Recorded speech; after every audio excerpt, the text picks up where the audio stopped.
Good morning, everyone. So for our group, we're named Charm, and we decided to do a summer festival named Sunset Serenity. Okay, so Sunset Serenity is the perfect mix of blissfulness, good vibes, and swag to drive a successful, enjoyable summer. The playlist will drop, and we will have an event on July the 1st, Miami, Florida. It'll be from 11 a.m. to 7 p.m. There will be vendors and interactive activities there as well. It's going to be a great time. This is our song list. It's Cristales by Le Coco, Good Love 2.0 by Priya Ragu, Cowgirls by Morgan Wallace cover, the by the Castellos, and Backflipping by Lil Tyler. Who's listening to this playlist? We came up with this term called Millie Z. So Millie Z is a combination between millennials and Gen Z. And we also believe that this playlist is unisex, like you can be a girl, a guy, anything in between. And the vibes are just kind of like this is for people who are just feeling summer, late night drive. And it's very urban. It's like you're in the city, you're on the highway, in your suburbs. Like it's just very urban feel to it. And we'll start off with our first artist, Le Coco. So Le Coco, we chose her because her name stood out to me personally and was very memorable. Her sound is unique and she blends two different cultures of like Latin music and R&B sounds, and she's extremely underrated, but that's why we made this playlist. And I also chose Cristales because it has this summertime late night drive feel. It is in Spanish, but even if you can't understand, you're gonna be moving and you're gonna be vibing. Um, so like Coco, she has 5,000 monthly listeners. She's Venezuelan born, but she's based in Miami. She's always fantasized about being an artist and composed her first song at 9 years old. She independently released her first EP, and shortly after, Warner Latino was like, "We want her," so they signed her. She's still trying to figure out how the big machine works, but I think she's doing perfectly. Her fans are in agreement that her songs are beautifully crafted both melodically and lyrically, and she's gaining exposure by performing those live. She has this like very versatile look to her, but I think that with having that so many loose ends, she's struggling to find a cohesive brand to market. Right now, to me, she's giving like this Central Seven meets grunge. So I think her visuals will improve if she follows that vibe.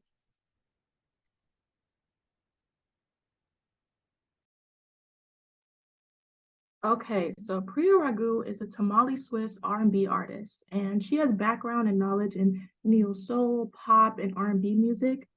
She had her debut single come out in 2020 called Good Love 2.0, and she's fresh, she's humble, and she's ready to take over the R&B realm. She throws in some tamale beats in the back of her songs, and she's extremely entertaining. I think the best part is she represents the underdog, which she says herself, but she's extremely confident in her culture and who she is and stays true to herself 100% of the time. So I think that's a beautiful marketing piece. On top of that, she always includes her culture into her music, which you don't see often. And I think the best selling point is she's 37 years old and you'd never know it. So her music can honestly reach older, or it can also reach to really young. Her music is fresh, it's out there, and it's perfect for our summertime playlist because it brings the R&B vibe, it's slow, and it correlates to everybody.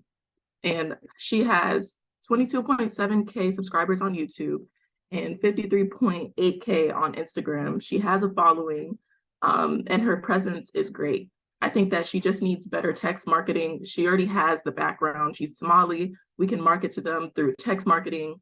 Her fans back in Switzerland, and then the same with her fans here as she's based in New York. I think that she can go far. We just have to work on her marketing.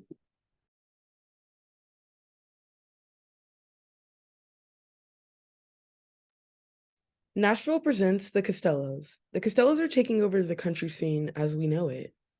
They're a trio of three sisters, Eleanor, who goes by Ellie, Pal, and Lily Balcom. They're born and raised in a small town on the border of Alabama, located in Georgetown, Georgia, and they embrace the name Costello, which stands for their great-grandmother's maiden name. This trio spend the majority of their time singing various cover songs. Two of them are triplets, the other one's the youngest of the household.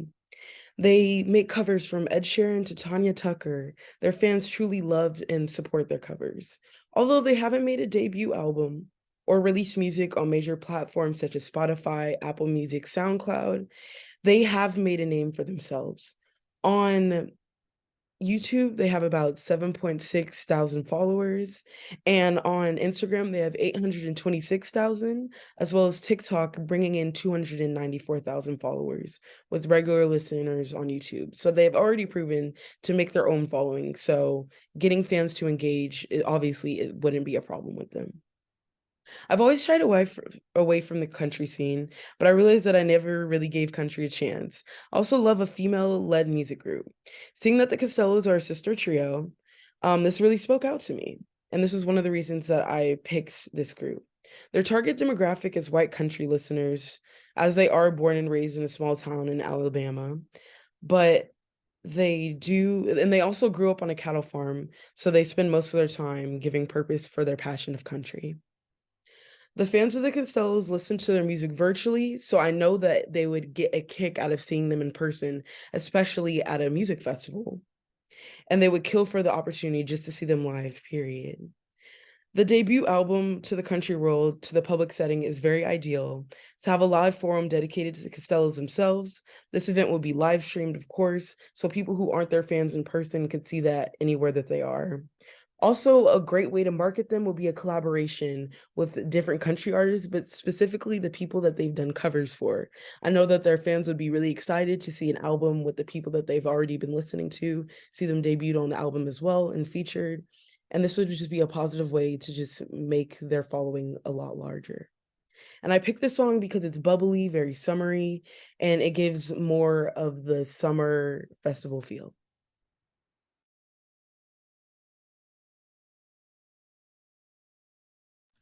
Okay, so I have Lil Tyler.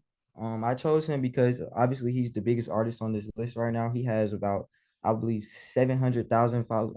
Yes, I'm correct. 700,000 followers on Instagram. He has over 2.5 million Spotify listeners a month.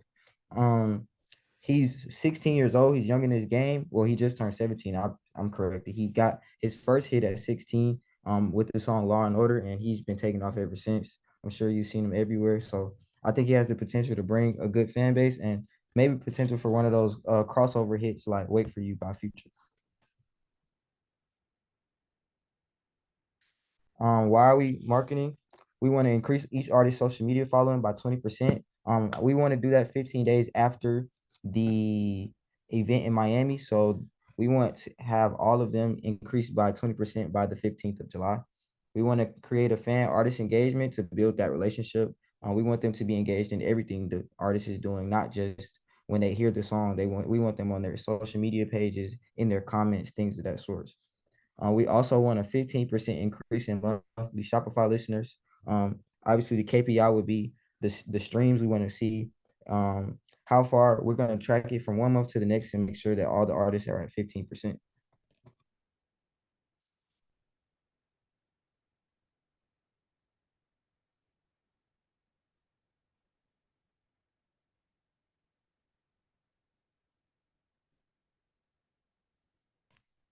So this is our merch page. So we were thinking a very good way to market is by merch. I know a lot of artists do that, but specifically merch that people can use on a daily basis, and not just a daily basis, but definitely in the music festival. So for instance, for the Costellos, tote bags are really hot right now. Any type of tote bag, people just like the design, so it doesn't honestly matter what's on it.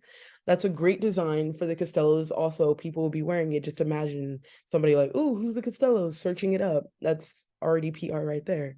So we're having beach tote bags, and mechanical bull will be a very good way for them. Also, cowgirl hats. For Lake Coco, beach balls. We're at a festival. Tacos, pina coladas. This is the perfect summertime, just getting in the vibes, you know. And then for Lud Tyler, graphic tees, graphic hoodies, and beanies. That's his whole persona, you know, having the bubbly letters, the graphic everything. That's a great way to market him. And for Priya Ragu, we have the sunglasses, the bangles, and the sunscreen. As you see, sunglasses, that's also very big right now, especially with Gen Z and Millie Z.